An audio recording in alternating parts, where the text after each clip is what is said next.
d'être promoteur du SI, d'être un business partner vis-à-vis de nos métiers, d'inverser la vapeur, d'être force de propulsion et d'influencer après la trajectoire de notre entreprise. Voilà. S'adapter aux nouvelles tendances qui sont le cloud d'une partie, l'intelligence artificielle, le mode API. De décloisonner un peu notre rôle, de faire en sorte qu'on casse les silos, c'est de comprendre finalement que l'architecture ou l'urbanisation, ça n'est pas une tour d'ivoire, mais c'est d'essayer de se rendre accessible, de faire comprendre en fait notre rôle et l'utilité de tout ça.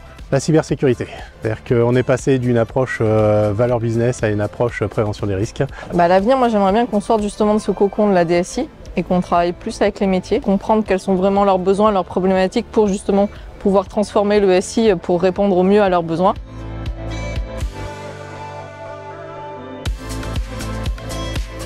On fonctionne de plus en plus sur la base de la valeur ajoutée.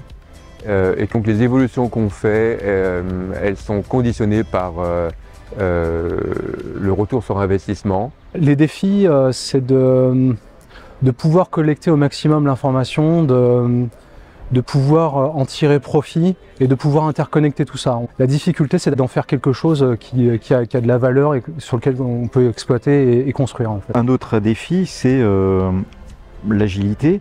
Il faut qu'on aille de plus en plus vite, donc ça c'est complexe.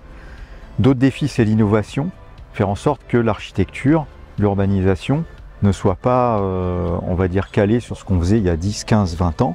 Aujourd'hui, beaucoup de choses sont pilotées par la data.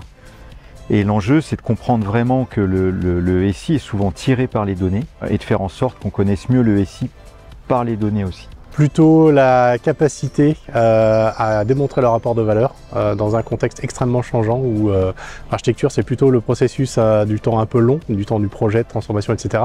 face à une société qui demande d'aller toujours plus vite.